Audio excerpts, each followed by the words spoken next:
How y'all doing? I want to really, from the bottom, and all around my heart, thank Bow for that, and for his work, and for selecting me and giving me the opportunity to select the folk who won the McKnight to this year.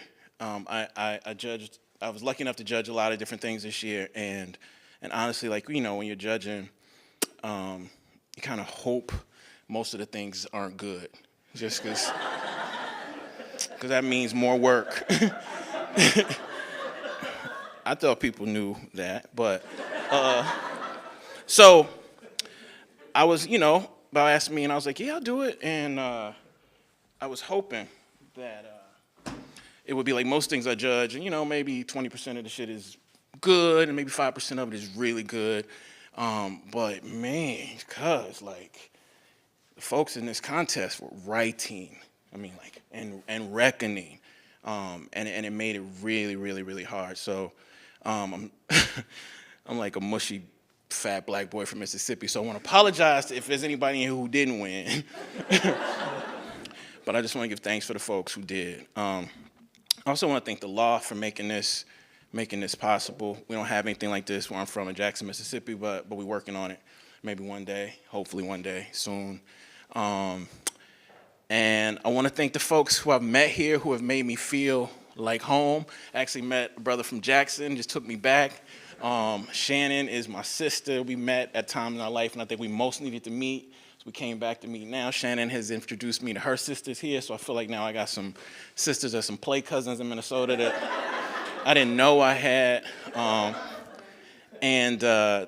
only been here one other time. The other time I came, I flew into wherever you fly into, and then I had to give a reading at Morris. So I thought Minnesota,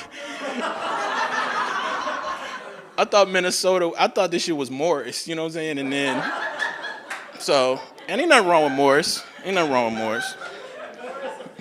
It's just a little different. It's just slightly different. But I met one of the real talk freedom fighters when I went to Morris, and lo and behold, we became Facebook friends. And then when the election came around, and I was trying to encourage my people to do what they needed to do in the booth, but don't act as if Hillary Clinton was going to be like this revolutionary figure. And then this video comes out, and the sister that I met at Morris was giving Hillary Clinton the business, and then that shit went viral. So it's just a reunion up in here today for me. So, okay, so what I want to do, y'all, is I'm gonna read a short chapter from this new memoir I have coming out called Heavy. The book is about a lot of things, including sexual violence, racial terror, food, and words. But at the end of the day, it's really about my grandmother, my mother, and the ways we attempted to use words to escape reckoning our relationships to food, sexual violence, and racial terror. And so I'm gonna read a short chapter. If we want to talk, we can talk about it then. If y'all want me to read some more, I got another chapter I could read. And I want to say before I start that there are going to be some depictions of various forms of violence in what I'm about to read, various forms of sexual violence and racial violence, gendered violence for sure, and just want to let y'all know in case you want to bounce. All right, and thank y'all so much for being here. I'm from Mississippi, which means a lot, but it also means that I tend to try to laugh through trauma. So y'all like, oh, me too. So it's all right to laugh, and it's all right not to laugh. This is the third chapter in the piece, and it's written to a you, and maybe you can figure out who the you is, or maybe not. All right, here we go. This chapter is called B.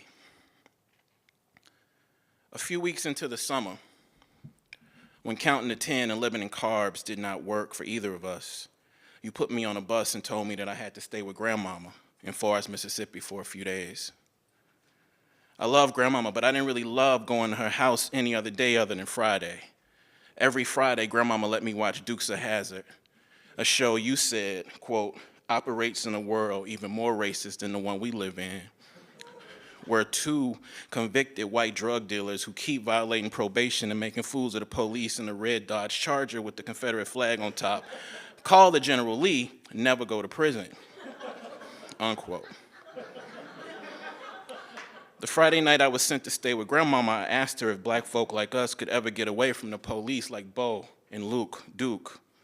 Hell nah, grandmama said, before I could get the whole question out. Nope, not at all, never. You better not never try none of that white mess either, Key. Hell no. The one or two times there were black characters on Dukes of Hazzard, I remember grandmama and Ofadi getting closer to the screen and cheering for them the same way they cheered if the Georgetown Hoyas were playing, or if there was a black contestant on The Price is Right. Like most black women in Forest, my grandmama had a number of side hustles other than working the line at Tyson Chicken Plant. One of her side hustles was selling vegetables from her garden. Another side hustle was selling fried fish, pound cakes, and sweet potato pies every Saturday evening to anyone who would buy them. The most important of my grandmama's side hustles were washing clothes, ironing, cooking, and washing the dishes for this white family called the Mumfords. After church, on the way to the Mumfords, I complained to grandmama that my slacks were too tight, so I had to unzip them if I wanted to breathe. Grandmama laughed and laughed and laughed until she didn't. She said that we shouldn't be at the Mumfords for long. I always saw the Mumfords' dirty clothes next to grandmama's washer and their clean clothes out on the clothesline behind the house. I hated those clothes. The Mumfords lived right off of Highway 35. I was amazed at how the houses off of 35 were the only houses in Forest that looked like houses on Leave It to Beaver and what's happening. When I imagined the insides of rich white folks' houses, I imagined stealing all their food while they were asleep. I wanted to gobble up palms full of Crunch and Munch and fill up their 32-ounce glasses with name brand ginger ale and crushed ice that came out of their silver refrigerators. Then I wanted to leave the empty glasses and Crunch and Munch crumbs on the counter so white folk would have something to clean up when I left. Evidence. Grandmama left the key in the ignition and told me she'd be back in about 20 minutes. Don't say none of that badass Mumford boy if he come out here, Key, she said. You know he ain't got a lick of home training. And don't get out that car unless it's an emergency. I nodded yes and sprawled out across the front seat of the Impala. Damn near as soon as she went in the house, out came this boy who looked like a 9-year-old Mike D from the Beastie Boys. The Mumford boy was bone white and skinny in a way that grandmama called po. Grandmama didn't have much money, and her 600 square foot shotgun house was clean as could be inside, but raggedy as a roach on the outside. I always wondered why grandmama never called people with less stuff than us po or poor. She called them folk who ain't got a pot to piss in, or folk whose money ain't all the way right, or folk with nan dime to their name, but she never used poor or po to talk about anything other than people's bodies. Without knocking, the white po boy opened the door of the driver's side of grandmama's car. You Reno grandson? He asked me. Who is Reno? Reno, he said, the black lady who cleaned my house. I'd never seen this po white Mumford boy before, but I'd seen the shiny gray swim jam trunks, the long striped socks, and the gray Luke Skywalker shirt he had on in our dirty clothes basket, or hanging from our clothesline. I didn't like how knowing a po white boy's clothes before I knew a po white boy made me feel. And I hated that this po white boy called grandmama Reno, the black lady who cleaned my house. I got out of the Impala and kept my hands in the pockets. So you Reno grandson? The boy asked again. You the one from Jackson? Before I could say yes, the Mumford boy told me he wouldn't let me come in the front door of his house so we could play in the backyard. The phrase I'm good was something I said in Jackson, but I didn't know that I'd ever meant it as much as I meant it that day. That's what I felt before I looked at the size of the Mumford's garage and saw a closet door open in the left corner. I walked toward the room and saw a washer, a dryer, and a scale on the ground. What y'all call this room? I asked him. That's our washroom, he said. Y'all still shoot folks in Jackson? A washroom, I asked, and ignored the question. I'd never seen a house in Jackson with an actual separate room for washing and drying clothes. Not even Annie Blackman's house had a washroom. At grandmama's house, our washer was in the dining room, and we didn't have a dryer, so we hung everything up on a clothesline. Wait, he said. Wait, what? No, you wait. What's the scale doing up in here? Oh, my pawpaw, he liked to weigh himself. That washer right there, I asked him, do it work? It worked fine, he said, good as new. And the dryer, it worked too? I looked at the 2 irons on the shelf hanging above an ironing board. I didn't know how to say what I wanted to say, so I just stepped on the scale in the corner. This scale is right? I don't know, he said. I ain't never used it. I told you it's my pawpaw scale. I walked back to Grandmama's Impala, got in the driver's seat and locked the door.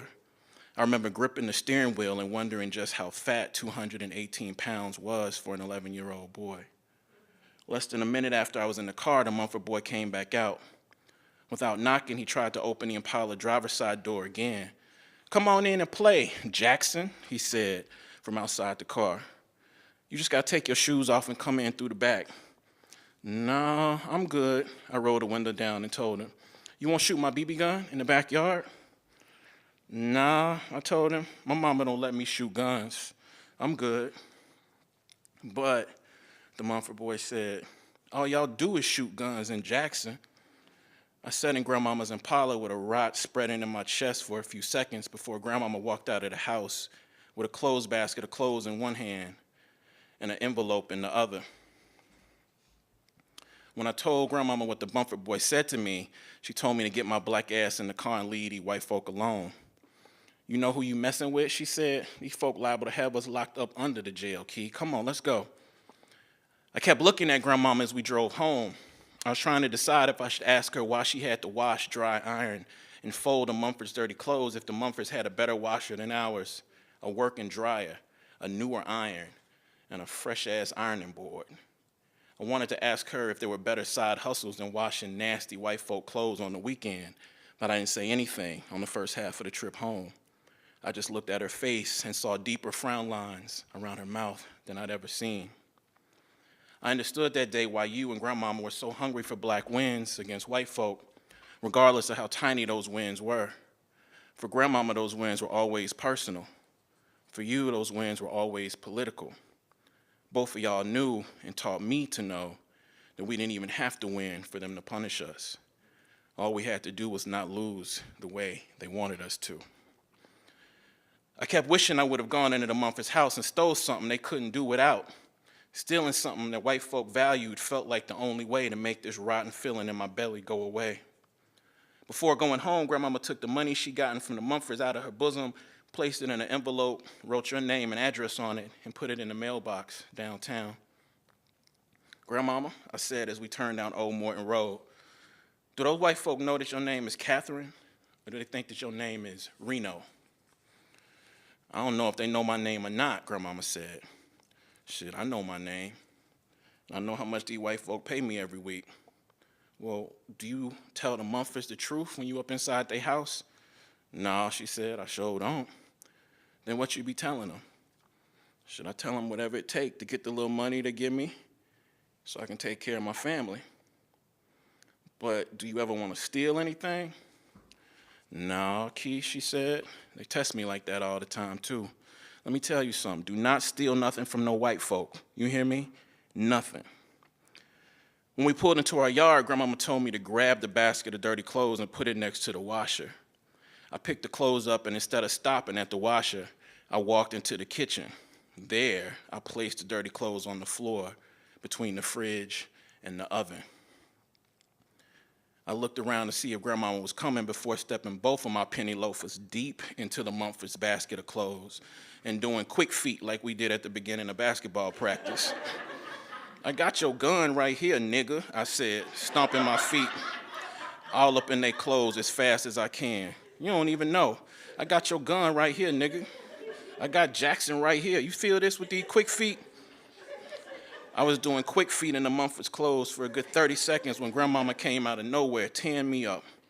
Grandma was whipping my legs with a pleather blue belt, but those pleather blue licks did not stop me. I was still doing quick feet like it were going out of style. Boy, Grandma said, get out my kitchen acting like a star-nated fool. After the whipping, I asked Grandmama whether she meant star-nated or stark naked. I told her that I'd rather be a star-nated fool because I love stars, even though I didn't think star-nated was a word. Grandmama and I loved talking about words. She was better than anyone I'd ever known at bending and breaking and coming up with words that weren't in the dictionary. I asked her what word I could use to make the Mumford boy feel what I felt. Ain't no word, she told me. Ain't no need in making up words that already exist, child. That ain't nothing but white you saw in that baby today, and I don't want you to ever feel that. I looked at Grandmama and told her that I felt like a nigga, and feeling like a nigga made my lungs and my kidneys and my brain feel like they were melting and dripping out the ends of my toenails. It ain't about making white folk feel what you feel, she said. It's about not feeling what they want you to feel. You hear me? Baby, what you call yourself doing in them folk clothes? Oh, I said and started doing it again. At practice, we be calling this right here the quick feet drill.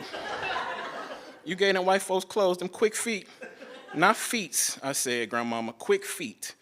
Quick feets, Grandma said again, laughing until she almost fell out of her chair. Quick foots. Grandma, you so crazy sometime, I told her. For real, I hate white folk clothes. I'm so serious. I know you do, Grandma said, and she stopped laughing.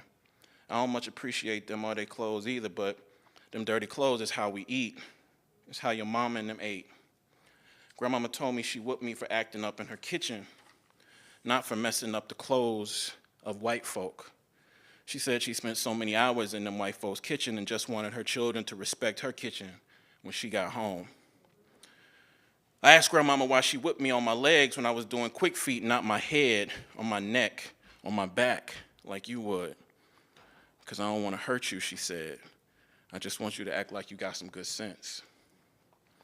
Grandmama stood up and told me to follow her out the garden. We went outside and picked butter beans, purple whole peas, collard greens, green tomatoes, and some squash.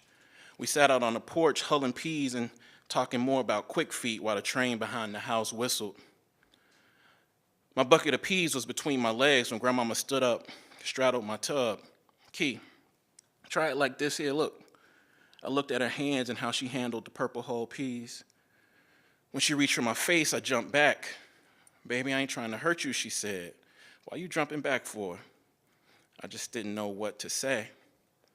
Look at my hands, she said. You ain't got to be flinching. I'm not going to hurt you. Just look at how I'm doing it. Look at my hands. Grandmama took the bucket between my legs into the kitchen. I sat there looking at my own hands. They wouldn't stop shaking. I remember sweat pooling up between my thighs. At summer, Grandmama apologized again for whipping my legs and told me that when I wrote my report on the book of Psalms later that night, I could write the way we talk. She'd only done that one other time. She said that she wouldn't show it to you. Later that evening, I opened a notebook and I wrote, quote, I know you want me to write about the book of Psalms. If it is okay, I just want to tell you some secrets that be making my head hurt. I be eating too much and staying awake at night and fighting people in Jackson. Mama does not like how my eyes are always red. I wake her up in the morning and she be making me use Visine before school. I try, but I can't tell her what's wrong. Can I tell you? Can you help me with my words, Grandmama?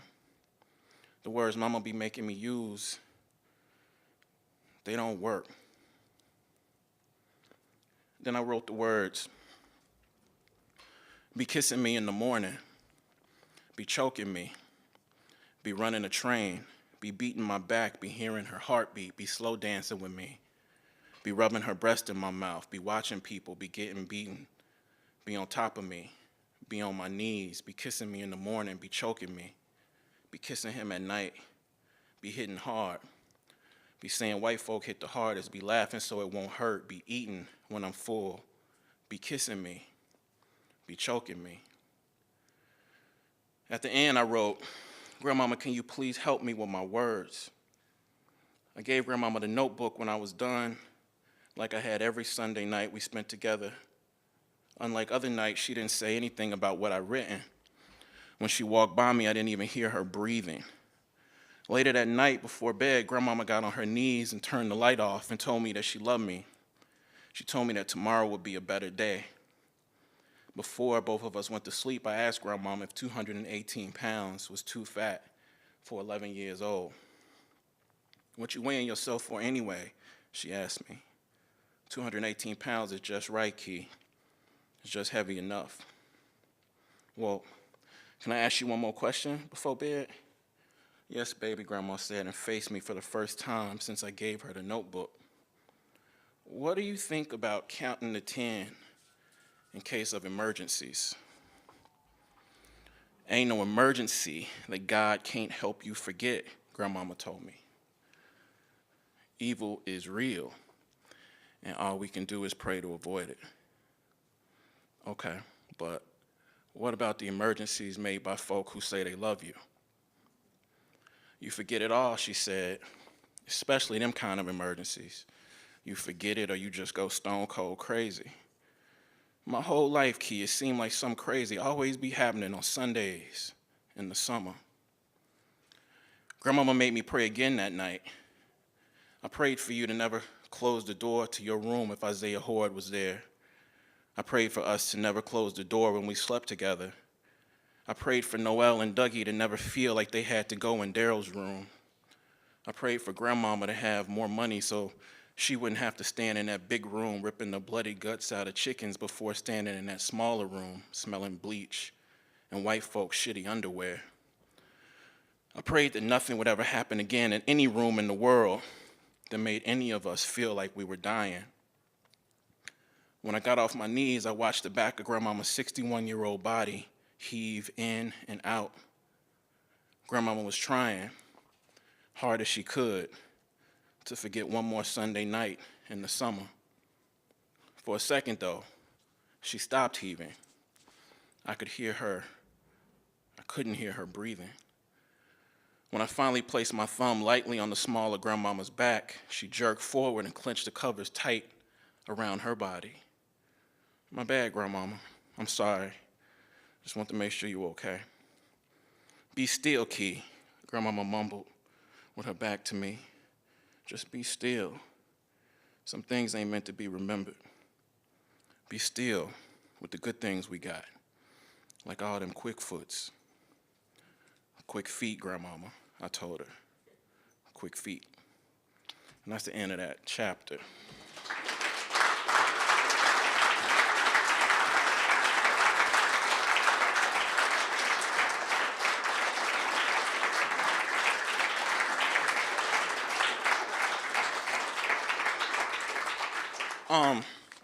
What's the time like? We good? Yeah. All right. That's a hard piece to read. I don't know how to read it yet, but yeah, so I tried. Okay, but so what I want to do to make myself feel better and less looked at is I want to read another chapter. It's the chapter that comes right after. It's called Gross, and then if there's time, maybe we can talk a little bit. If you're not, we can go. Thank y'all for listening to that. Yeah, I don't know how to read it. I don't know how to feel reading that yet. So thank you for listening. All right, Gross. That last chapter is called B. This chapter is called Gross. In the fall of 1987, Lathon Carlisle and I sat in a white classroom in a white Catholic school filled with white folk we didn't even know. The white folk we didn't even know watched us toss black vocabulary words, a sharp black machete, a red delicious apple, back and forth until it was time for us to go home. We were new 8th graders at St. Richard's Catholic School in Jackson because Holy Family, the tiny all-black Catholic school we attended most of our lives, closed unexpectedly due to a lack of funding. Lathon, who looked like a slew-footed Casey from Jodeci, and I, that's just true. That's real true. Sat in the back of homeroom that day, doing what we always did. We intentionally used and misused last year's vocabulary words while Lathon cut up his red delicious apple with a greasy, dull, plastic butter knife. They know we here on discount, he told me, but they don't even know. Tuition at St. Richard's was usually over $300 a month, but the Catholic Diocese of Jackson let those of us who left Holy Family come there for $72 we normally paid. You right, I told him. They don't even know that you a old fruit by the pound eating ass nigga. Pears, plums, figs, muscadines, everything. Give me some of that apple. Don't be parsimonious with it either. Nigga, you act like I got apples galore up in here, Lathan said. I got one apple.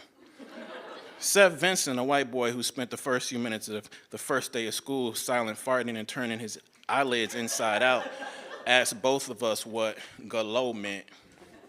It's like galore, I told him, and looked at Lathan. Like, you know, apples galore. But how is it apples galore when all you guys have is one apple?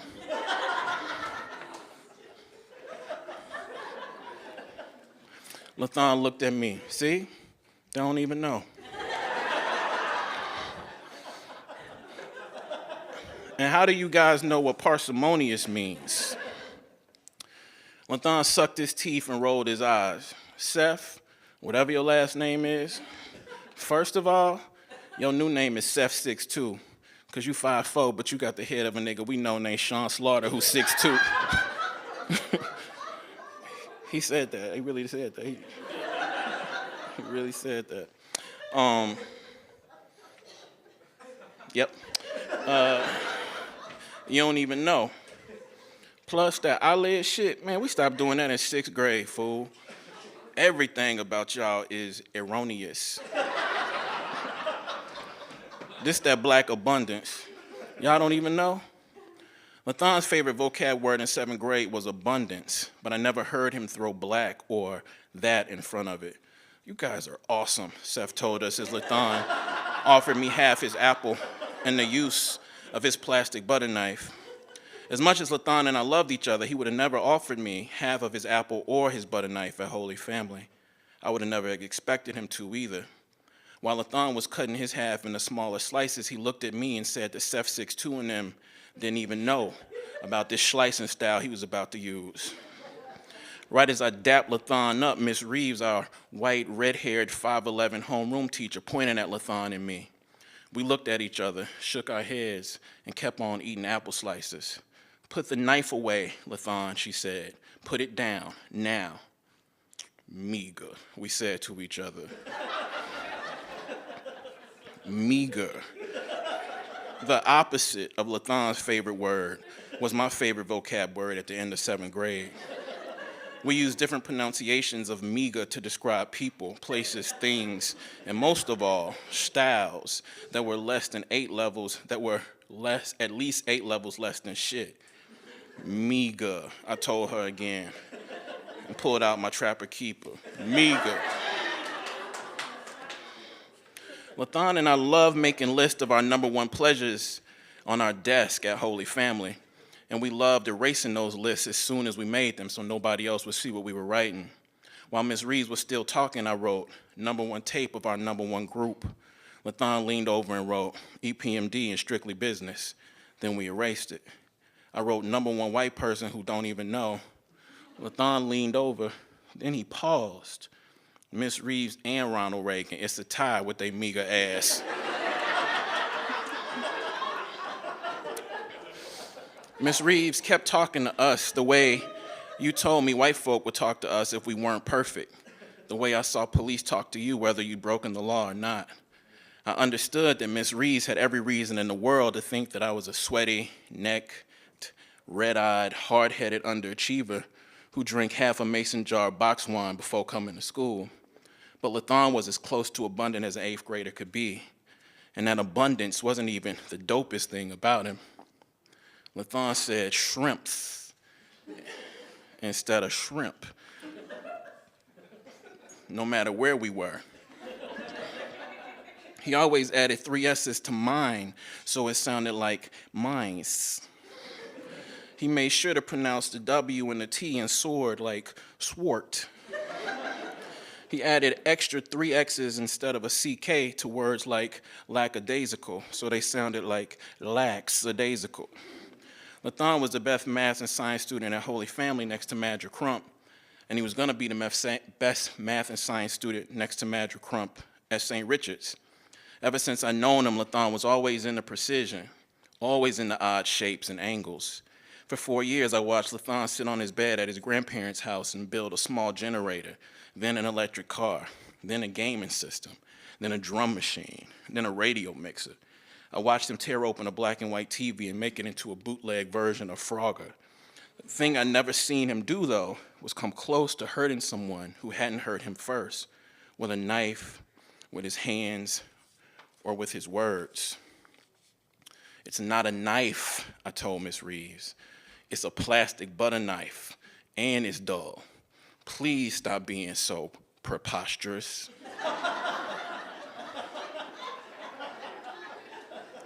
It's a knife, Kiese, she said. Mind your business. I ain't studying her, Lathan said, and kept slicing on his apple. We ain't studying you, I told her, looking directly at her mouth. Lathan looked at me and sucked his teeth. This St. Richard shit? Nigga, this shit ain't gonna work. Miss Reeve marched us out of the room to go get Miss Stockard, a white teacher who transferred with us from Holy Family. Miss Stockard had seen Lathan eat apples with actual silver butter knives hundreds of times at Holy Family and never said a word, but it didn't matter. This isn't how we wanted you guys to start the year, she said, as we walked out of the principal's office to call you and Lathan's grandparents. I sat in the principal's office thinking about what you told me the day before we started St. Richard's. Be twice as excellent and be twice as careful from this point on. Everything you thought you knew changes tomorrow.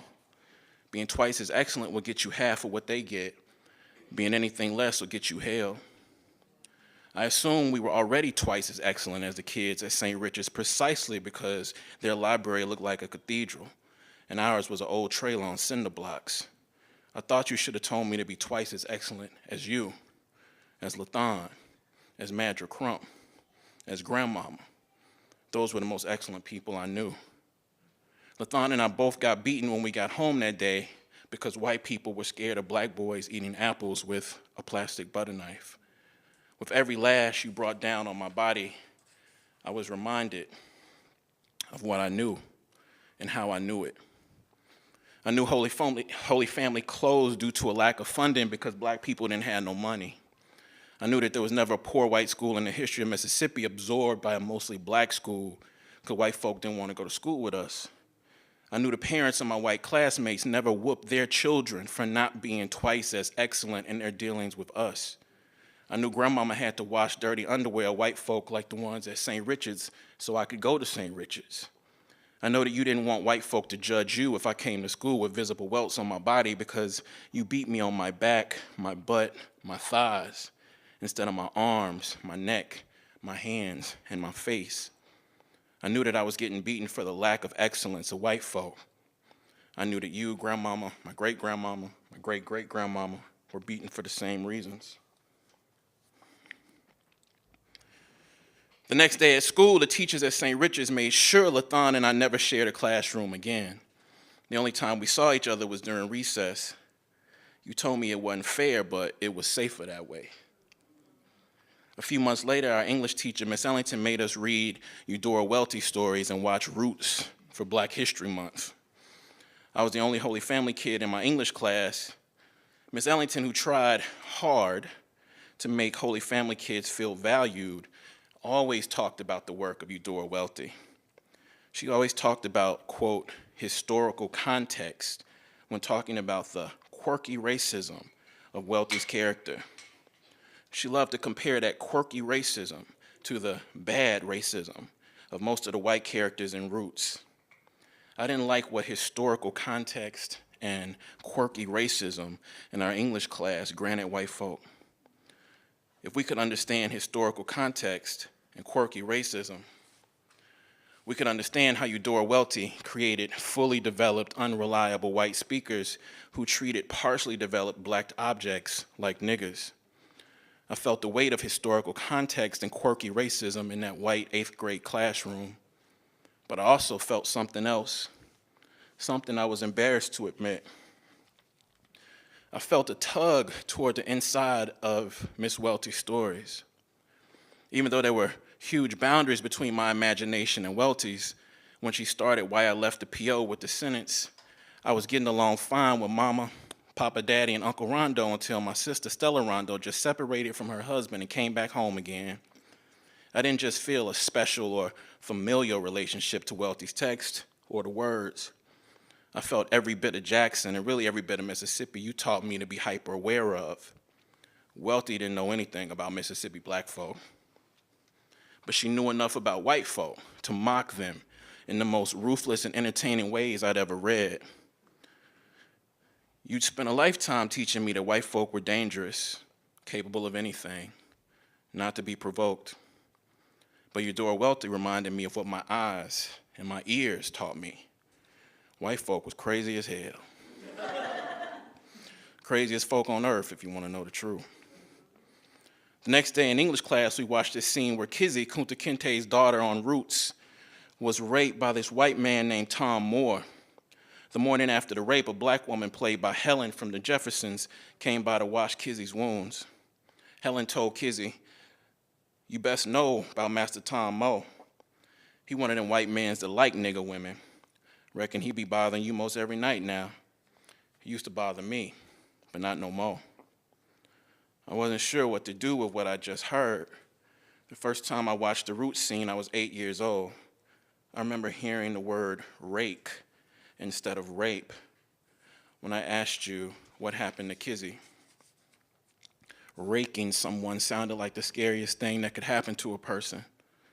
I didn't understand why Helen sounded so sad that Tom Moore wouldn't be visiting her anymore. I asked you why anyone would rake another person. Because some men do not care if they hurt other people's bodies, you said. Some men want to feel what they want to feel when they want to feel it, no matter who it hurts. Tom Moore was white, but he was a man. I was black, but I was a boy who other black men called Lil Man. I didn't think I would ever do to Kizzy what Tom Moore did. I didn't think I could. But I wondered what could happen if I grew up. And if I could, were Tom Moore and me different to Kizzy? I wondered what Noel would have felt if 3 white dudes walked into Daryl's room that day and not the 3 black dudes we all knew. I didn't know how to think about any of it, and not knowing how to think about any of it made my head hurt. At recess that day, the St. Richard's white boys moved with the same eager stiffness they always move with during break. A lot of the white girls at St. Richard's moved the same way, as did all of us Holy Family kids. It was like we had a burning secret poured into our ears that none of us wanted to hear. Lathan and I found Madra Crump, Baraka, and Hasanati sitting in a circle, quietly looking at each other's feet. Madra Crump didn't usually cuss much at all, but she said, that roots, I don't know. It just got my head hurting. I had to close my ears the whole time. What about y'all? We all just nodded. Lathan said we should go find Jabari and make sure he was okay. Out of all of us Holy Family kids, Jabari had made the easiest transition to St. Richard's. Jabari really wanted to sleep in white folks' houses, really wanted to ride in white folks' cars, and really wanted to eat white folk food. We walked into the building and thought that maybe Jabari was talking to Miss Stockard, since that was something he liked to do during recess. When we walked into the room, Miss Stockard said she was glad we came to talk because she'd been wanting to talk to us for a few weeks. Guys, I really want to be respectful, she said. Can you tell me how Jabari's doing? We both looked at each other without blinking. Listen, I need you guys to tell Jabari to take a shower or bath before coming to school. Maybe a bath at night and a shower or wash up in the morning. Some students and a few teachers came to talk to me about, his odor, and it's really grossing everybody out. We burst out laughing at first because there was nothing funnier than hearing your white teacher talk about how stanky one of your best black friends was. Miss Stockard, are you trying to say Jabari stank? I asked her. Lathan said, you said wash up, and we say wash off. Plus, I heard white folk don't use washcloths no way.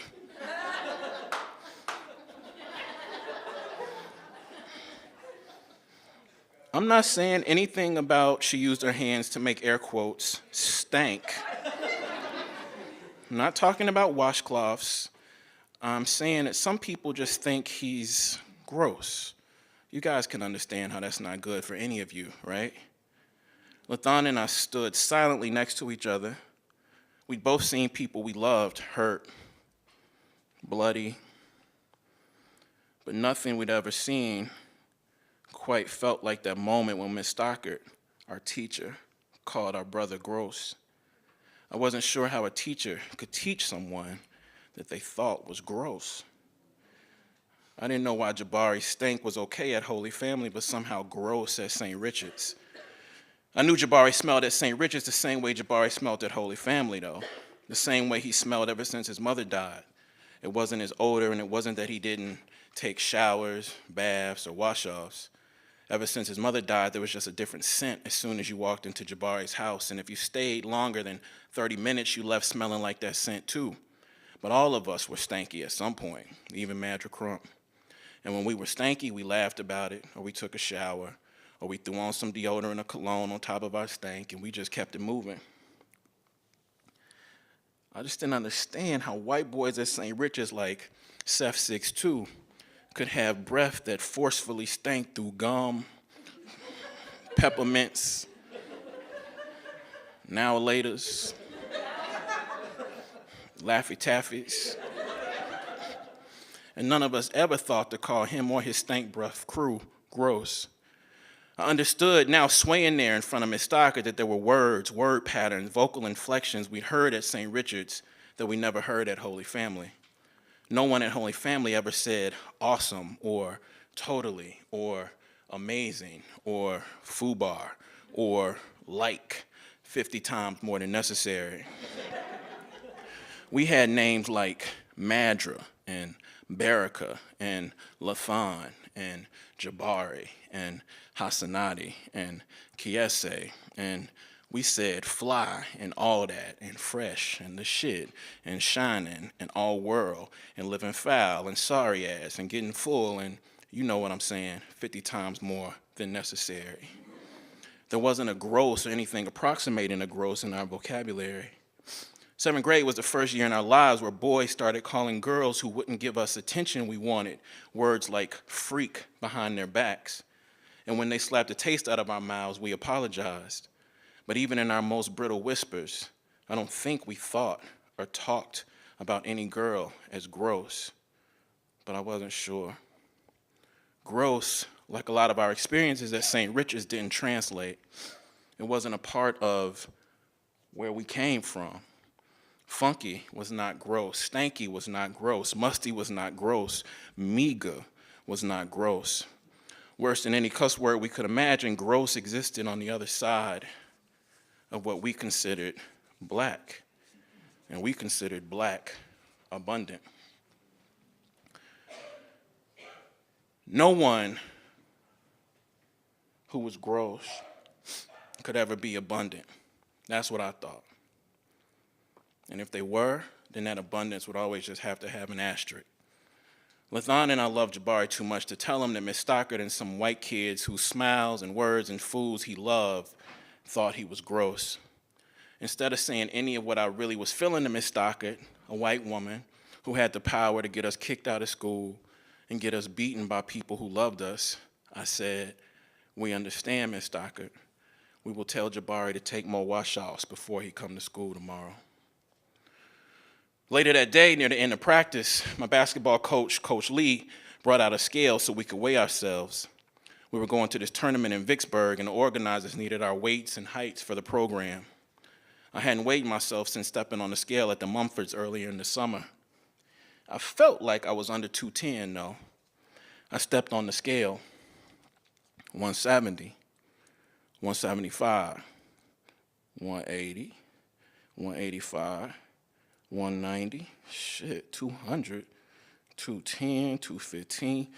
Damn, Coach Lee said, looking at the rest of the team. This big joker weighed 231 pounds. I walked away from the scale, faked a smile, and watched the rest of the team laugh.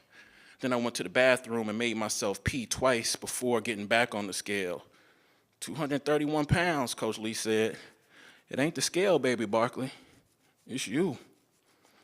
After practice, I didn't change into dry clothes. I tried to hold my stomach in and put dry clothes over my practice uniform.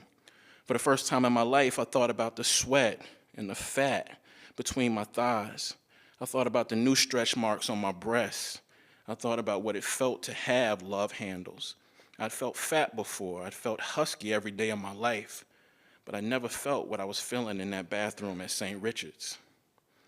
Damn, nigga, Lathan said as I walked out the gym. His grandfather was picking us up to take us home. You weigh 220, you weigh 26 pounds more than Michael Jordan, but you like 8 inches shorter. I ain't say anything. Wait, I know my nigga ain't acting all sensitive over no scale, over no weight. You ain't gross, he told me. You know that, right? You ain't gross. You just a heavy nigga who quicker than most skinny niggas we know. Come on, let's go home. You ain't gross. Later that weekend, Lathan and I met Jabari in his backyard over in Presidential Hills. Lathan hyped this soft-ass dunk Jabari did on a 9-foot hoop in his backyard. He called the dunk the Abundance. And I gave Jabari the nickname Kang Schlender. Jabari flew through the air doing awkward versions of the Abundance until the sun went down. Every time he dunked, Lathan and I laughed and laughed and laughed until we didn't. Eventually, Jabari laughed with us when Lathan said, they don't even know about this Abundance. For real. We can't even be mad at them folk, bro. They don't even know. We can be mad, Jabari said, but we can be other stuff too. We both looked at Jabari and waited for him to say more, but that was it. I was probably the slowest at understanding of all the kids who came from Holy Family, but I was finally starting to understand why white men and white women, much more than white boys and white girls, discipline black children like black adults and talk down to black adults like black children. I was finally understanding that for all that bouncy talk of ignorance and how they didn't know, white folk, especially grown white folk, and especially white teachers, knew exactly what they were doing. And if they didn't, they should have. By the end of February of our 8th grade year, though, what white folk at St. Richard's in the world knew or didn't know didn't even matter. We were learning how to love each other, learning how to bend, mend, and laugh each other whole, which meant we were learning how to be black and abundant in Mississippi, in spite of folk who didn't even know. That meant a lot. And mostly it meant that though we were pubescent messes, crazy as all hell, we were not the gross ones. Though we were reckoning with violence at home, we were not the gross ones. Though we didn't have money for lunch, sometimes didn't have bill money, and though we were paying discounted tuition, we were not the gross ones. On the way out of Jabari's house that day, I grabbed a stanky t-shirt from his dirty clothes. I was well into an XL at that point, while Jabari and Lathan's bird chest barely filled out a medium. But I was learning from you how to make anything, regardless the size or shape, fit. I came to school the rest of the year with that tight shirt clinging to my chest. My huskiness, my breasts, my love handles, my stomach felt smaller, compressed in that shirt that smelled like Jabari. When white folk looked at me that day like I was gross, I smiled, I shook my head, I sucked my teeth, I intentionally misused and mispronounced some more vocabulary words. Then I dapped up Lathan at lunchtime and I said, we so gross. I'm talking about we so gross. This that black abundance. You right. They don't even know. That's it. Woo!